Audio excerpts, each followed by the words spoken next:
Julia Streets, and a very warm welcome to this special edition of DiverCity Podcast, talking about diversity and inclusion in the world of financial services. In each episode, we seek to shine a light on positive progress, call out areas requiring further focus, and offer plenty of ideas to help drive change. And we are particularly delighted that this episode is recorded in front of a live audience at the Women in Payments Symposium in Toronto, and I'm joined on the main stage by our three guests. Our first guest is Executive Vice President, Global Business Payments at Scotiabank, Rania Llewellyn. Rania is responsible for the payments infrastructure strategy for the bank, defining a global payments governance and operating model where she oversees the execution of the key initiatives for global business payments. And our second guest today is Tanya van Biesen, the Executive Director of Catalyst here in Canada, with a mission to accelerate progress for women through workplace inclusion, working alongside a wide range of supporters, corporate partners, leaders, and industry stakeholders. And our third guest today is Suzan Denoncourt. Suzan is the Managing Director of Ingenico Group, responsible for all aspects of the Canadian operation. And she is an advisor for various industry boards, including an advisor for Women in Payments Canada. And it is at this point that I invite this wonderful audience here at the Women in Payments Symposium in Canada to please join me in welcoming Tanya, and Suzan to the show.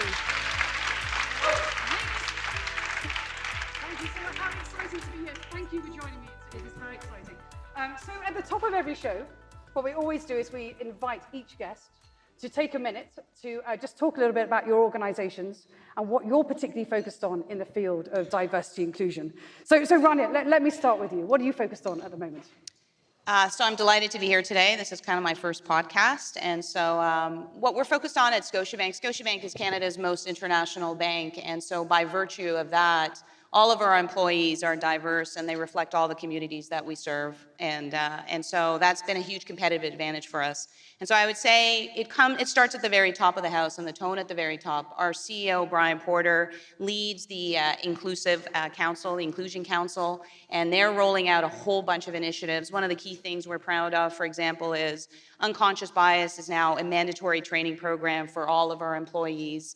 We're part of the Catalyst Accord that we signed up for, and 33% of our board of directors are currently female. So we are very committed to diversity, and it's something that's from the very top of the house. We've got lots of core initiatives also that are root cause initiatives, and so it's something that's on everyone's metric. Some of the key things we've done on the technology side, we've got something called Ignite that's focusing on how do we ignite our middle managers, our senior managers in terms of taking the stage, finding their voice, and developing them as future leaders in the organization.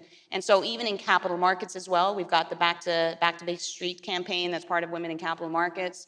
And to be honest, diversity is now a target for each of our leaders across the organization. Doesn't matter what business line you're in. And so it's a key focus for us, and we see it as a key competitive advantage for us. Wonderful. And there's so much in that we're going to unpick in terms of not only the role of technology, but also leadership, governance, middle management. That's a wonderful way to start the show. So thank you very much. Tanya, let me come to you then from a Catalyst perspective. Yes, thank what you, are you Julia. focused on? Yeah, so Catalyst I think I actually have the best job in the country.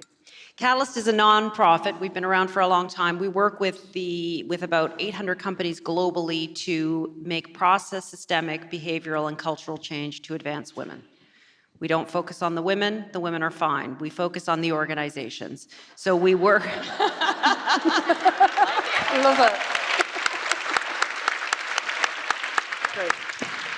So I have the good fortune of working with leaders at all stages of their diversity and inclusion journeys, and that could be from the very beginning to those that are very far along, as Rania has described at Scotiabank, on where the interventions need to be made to create those systemic changes so that women can advance and we can achieve equity and parity. Wonderful. Thank you very much indeed. And Suzan, what are you focused on? Well, Ingenico Group operates today in about 130 countries worldwide, so to say there's diversity would be an understatement. From a corporate level, trying to encourage the inclusion and diversity is a program, a very large program, which translates very differently in different regions. So as head of the Canadian operation, I think what I can bring to this discussion is certain informal initiatives that I've actually put in place to encourage the inclusion and diversity among my own teams here, things that I think can also be applied easily in other organizations. Well, and there'll be plenty of that. That's the one thing we love about this podcast, and lots of really good best practice ideas to take away. So let's start with the kind of central question, and what I always see as the essential question, which is, ultimately why diversity and inclusion matters. So Suzanne, let me come to you first of all. Why does it, do you have, in terms of evidence and talking about why diversity and inclusion matters to gain a commercial and competitive edge? I think it's context, speaking to context, and if you're speaking to an audience, you're not speaking to a homogenous group of people. In your own worlds and in your own lives, there's got to be, it's rare today, certainly in cosmopolitan areas, that you're speaking to one single nationality, one single age group. There's diversity everywhere in our personal lives and our professional lives and whatnot. The ability to communicate effectively, to identify problems and solutions is a virtue of context. And coming at it, understanding the context is a function of getting everyone's perspective. Mm-hmm. It can't be singular, it has to be the broadest perspective possible in order to really focus on that full context. And just open that a little bit further, because I know from Cassia's perspective, you think a lot about the contribution that diversity brings commercially as well. Do you have some evidence that it actually drives change, or is this just a pipe dream? It's not a pipe dream. So we are a research-based organization. We spend tons and tons of time on this topic. What I would assert is the following. This is not just the right thing to do, although it is the right thing to do, but it's not just the right thing to do. It is the only thing to do. Because by definition, if you're drawing from only 50% of the population, you are ignoring 50% of the talent base. Therefore, in the remainder of the talent base that you are focusing on, you're going to get a whole bunch of low performance just by regular, performance curves. So opening up your talent window is critical, because if you're ignoring part of the talent base, you are missing out on performance. So coming to performance, what we know from study after study after study is that when we have gender balanced teams, we have higher levels of productivity, higher levels of innovation, and higher levels of creativity. Why that is because when you introduce different perspectives around a table, it has been proven that they consider facts. In other words, they focus more on facts, they consider those facts more carefully, and they generate more creative results around problems. As the world becomes increasingly complex, and all of our problems, whether it's within financial services or outside, become increasingly complex, we need more minds and greater creativity around the solutions to those problems. And I mean, Rania, you're a commercial leader. I mean, you must be focused on the numbers and really thinking about the performance as well. Is that your experience as well? Absolutely. There are two key cultural shifts that we've been undergoing at Scotiabank, and one is performance orientation and the other one is customer focus. So going back to what Tanya was saying, customer focus, at the end of the day, if you don't have diversity within your own employee base, you're missing a minimum of 50% of the organization or your communities or your customer base. So you're leaving money on the table. And so that ties back to the whole performance orientation. So the way we've delivered diversity and inclusion is around that it is a business imperative. In order for us to compete on a global perspective, in order for us to acquire customers and improve our profitability, we need to get this right. And diversity is beyond gender. I know we still have a lot of work to do on the gender front, but diversity is ensuring that we have diversity of thought, diversity of background, education. And we always talk about diversity, but the most important element is the inclusion part. And so it's easy to get the diversity right. The inclusion is the harder part. Mm-hmm. And that's giving people a voice and making sure that their voice is heard and taking their ideas into consideration. And I think there's a lot more work to be done on that front too. Tanya, let me bring you in then. Yeah, I want to come back to the performance piece, because I think so many organizations are trying to figure out whether there is a linkage between diversity and performance. Even though there's reams of data out there are many organizations who still don't buy it. And it is a rat hole to go down there. Why? Because the organizations that have already embraced this and are leading with it and are grabbing talent everywhere will leave these other ones in the dust. So I would suggest to all organizations that haven't yet embraced this, frankly, forget the why, because the why is proven. Move on to the how. Like, just skip forward, because you've lost a lot of time struggling with your definition of why. And this is a really important point about, so those organizations that perhaps haven't fully embraced, and I still don't actually, I'm a slightly cynical marketeer. So whilst everyone's talking about D&I and the importance of that and throwing lots of money at hiring people with D&I and saying we're very committed to D&I, are the numbers really changing? And I'm really interested to explore what are the barriers to fully embracing and having a fully diverse employee base. I mean, what do you see, Suzanne, as some of the major barriers that stop organizations from becoming fully diverse? And inclusive, I should say, as well. I think when you look for a job, you seek a job, you base it on the talent that you have, what you're going to be skilled at, and where you're going to make the impact. The opportunities that exist within the organization from that point on are a function of what the organization is going to allow you to be able to experience. And sometimes it's hard if you're in a position where you are not with the customer-facing folks, or you're not the one making the presentation, or you simply don't actually have a voice in what it is that you do because your job is just not a voice-required job. Companies need to take initiatives in order to be able to give that voice to employees, and that can be through very informal means of doing it. Getting people who would otherwise never make a presentation to actually do that in front of their peers, and that works both ways, a voice for them in order to be able to do something different and to showcase a talent that you otherwise may not know, but also for management and their peers to see, wow, where did that person come from? Like Ronnie, I mean, you were talking about that middle management layer and thinking about how do you, and I think you talked about Ignite, so I think it was one of your initiatives around that. How do you help middle managers sort of overcome the fear of diversity, let's call it? So I mean, there are formal programs, sponsorships, and so on, but at the end of the day, I truly believe that we need more role models for people to say, I can aspire to reach that new height. And I think organizations need to take chances. They need to promote women sooner. And by role modeling, it'll also unleash that middle management to say, you know what, that could be me someday.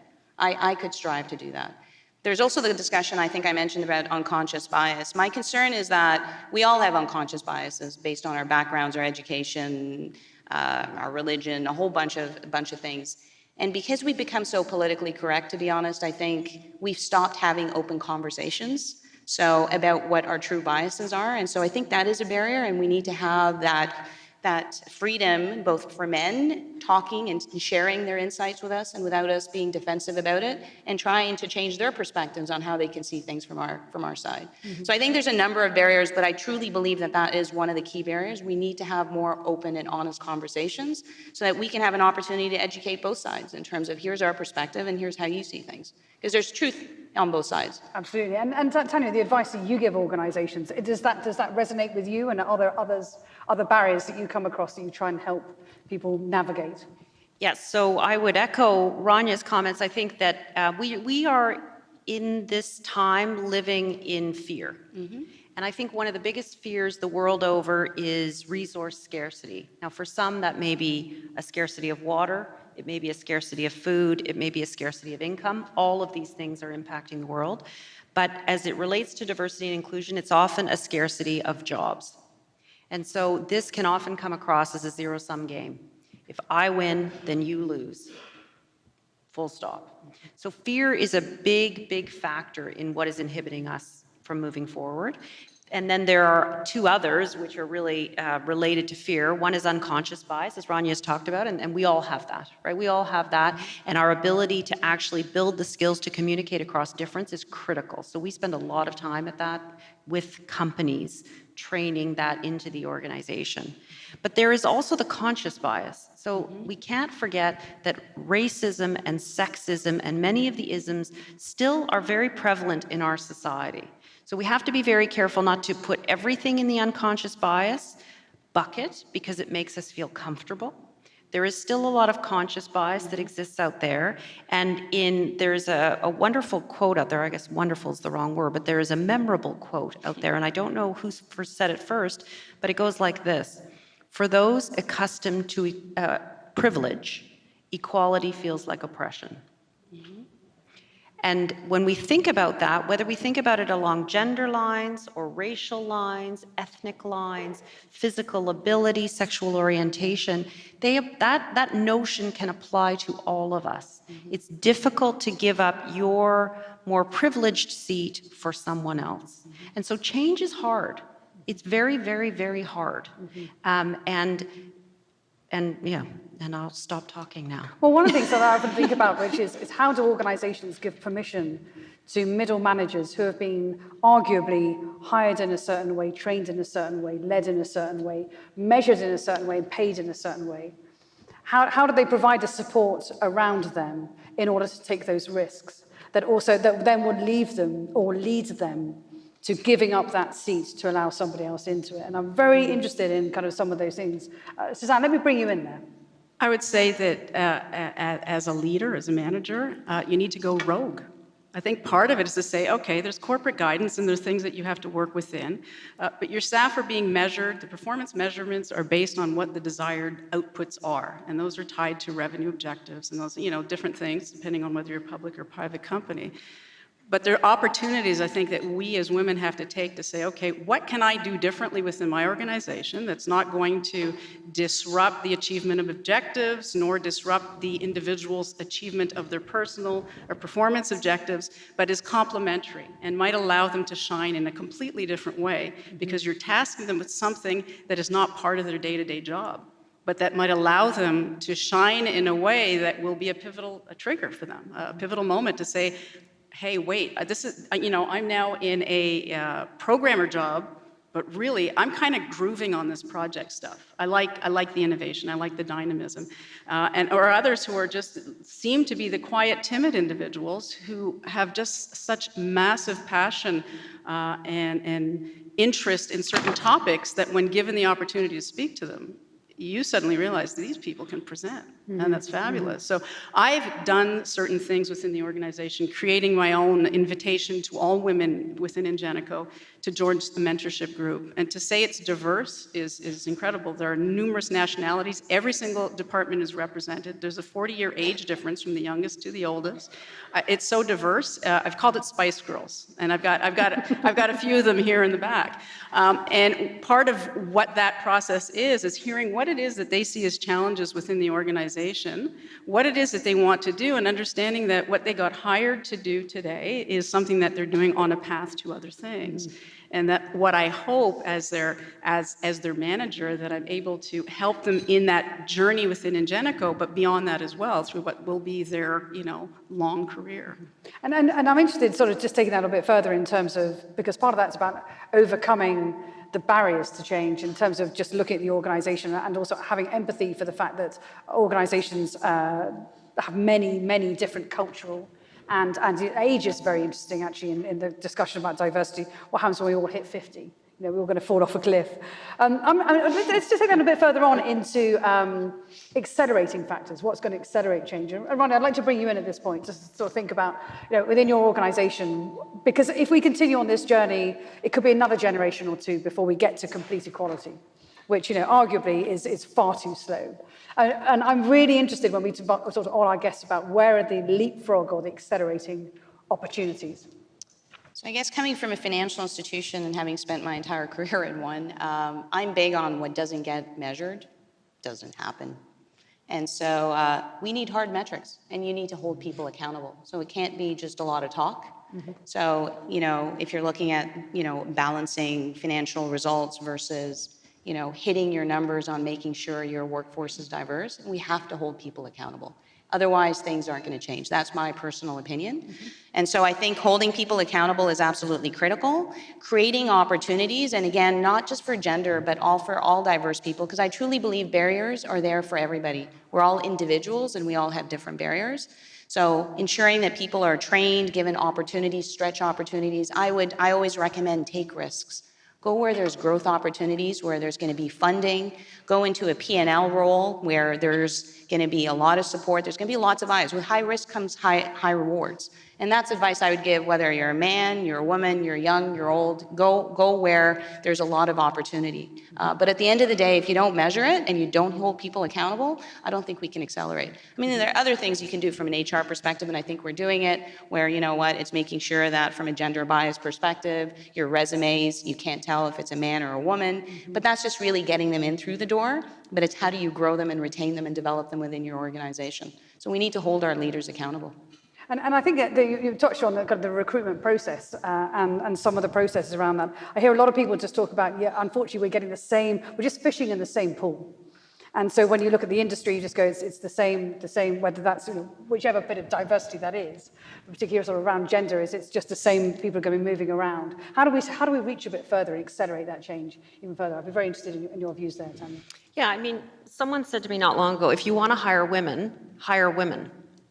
Like, I do think we've overcomplicated this problem a little bit. That's right. Frankly. It's pretty So simple. you're completely overthinking the problem. Yeah. They are. I totally agree. And listen, that would be true from the mining sector, through the technology sector, through the banking sector, through, every sector you can think of. Now, of course, they each have their own individual characteristics and challenges and so on. So I think what organizations need to do is they need to spread their networks. They need to think more creatively about what the must-haves and the nice-to-haves are in the roles for which they are recruiting, and that will allow them to think more creatively about skill sets that they can bring into the organization and where they may find those skill sets. They also need to start working with their pipelines, whether those are universities or technical schools or even down into the high school level, to ensure that they're starting to socialize their career pathways as places where people would want to work, as a place where an Indigenous person would want to work, or a woman of color would want to work, or what have you, or a person with a disability could work and feel very embraced. So that whole process needs to happen, and then you can't have nasty stories come out in the news that reflect a completely different culture. So to Rania's point, if your culture is not inclusive, that's going to get out, right? So do the hard work inside first, get that as right as you can, and parallel process your networking, because that's the only way we're going to build this up. And Suzanne, so in terms of, I really like what you were saying there about, I was saying earlier about how spending time with your teams and thinking about where people begin their careers and where they end their careers. We had a very interesting discussion here this morning about, a lot of these skills, didn't exist, or these jobs didn't exist 5 years ago, and what they're going to look like in a few years hence. And when you look at your organization and think about, you might have come in one particular role and then you could move into another. Take us a little bit further into that in terms of how do you assess who's going to be fit for the organization tomorrow, and who's going to be your shining role models to inspire others as you go forward? Try to create a lot of stress with my executive management team by looking at the youngest person on staff who's sitting here and saying, she'll get my job one day. And I say that, and I say it sincerely, because who's to say she won't? I was that person. And someone may have said that to me in passing at the time, and I thought, oh, wow, but maybe that's me. I think what defines your career path, or what has traditionally been the career path, go through the grind, go this step, I think that changes now. It can be very different. And you can leap and you can jump and you can do different things if you're interested in it, if you're sponsored properly, if you're given the opportunity, and it's got to go both ways. I think the organization needs to encourage the ability for people to show the talent that may not be reflected in their day-to-day, but by the same token, ladies, you gotta get out there and show somebody something that you can do that's very different. We do lunch and learn programs. Most companies have them. I've deliberately asked those that are, the usual suspects who will do the lunch and learns to stop talking and to let everybody else. I've opened it to the entire organization. If you're passionate about something and you want to share it with the organization, you think it's going to have enough appeal to attract enough people, do it. I'm mind blown by the individuals that are getting up and presenting. The quietest person, who I wouldn't have even recognized their voice, stands up and does a great pitch with humor, handouts, and we're all completely engaged. Well, my impression of that individual as a senior person on staff has completely changed, because I got to see that person in a completely different light. And that person didn't have to do that. It doesn't change anything with their job, but I have to believe that that individual's self-esteem must have gone up, as well as the impact that must have across the whole group to say, hey, maybe I want to jump on, I want to do something like that. So we're going to move into the last few minutes of the podcast. It's amazing how time flies by. I'm really interested in what you're optimistic about, and particularly as we sit here and inspire people in the room here. And there must be a good sort of 200, 300 people here, which is extraordinary. And also, I guess our call to action to you about how you can go forth and inspire others as well. Let me ask each of you, let me start with you, Suzanne. What are you optimistic about? That a woman that is empowered, regardless of her age and what she's doing, can do something meaningful and have an impact if she's empowered. And it's on us to empower. Fabulous. Tanya. I'm an inherent optimist. So I'm optimistic that we are seeing more change at a slightly more rapid pace than we have seen, let's say, in the last 10 years. Unfortunately, that is riding on the back of some things like the rise of the Me Too movement, which is not an optimistic topic. But because organizations, regulators, investors, and governments in many countries are now coming together and acting in a more coordinated way, I am optimistic that we are going to see more change. Cautiously optimistic. Great, wonderful. And finally, Rania. And so I would say that it's great that we're at the Women in Payments, because not only is payments an exciting place to be, but I actually think it's an exciting time for women. I think the Me movement right now, the regulators, there's a momentum that's happening, and this is really our time to shine. And so I think we really need to grab that opportunity and run with it. I have a son and daughter at home, and I keep telling my daughter, this is your chance. This is our chance collectively, and I think, just being in this room, you can just kind of feel the energy, and I honestly think this is our time. This is our time. Fabulous. That's a perfect place to leave it. It's been the most fascinating discussion. Thank you very much. And as always, we could have talked for so much longer. However, sadly, we're just out of time.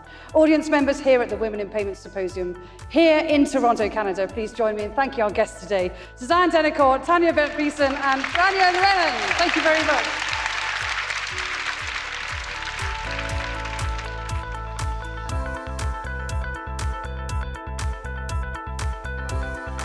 This episode of DiverCity Podcast was recorded live at the Women in Payments Symposium in Toronto, Canada, on the 27th of September 2018. Thanks to the event organisers and their tech team for enabling the recording. Final mixing and production was done by me, Kieran Yates, on behalf of Julia Streets Productions. You can find all previous episodes of DiverCity Podcast on our website, www.diversitypodcast.com, and that's diversity with a C, not an S. We can also be found on iTunes, Stitcher and BrightTalk. DiverCity Podcast is now a syndicated radio show on the Women's Radio Station. Thanks for listening.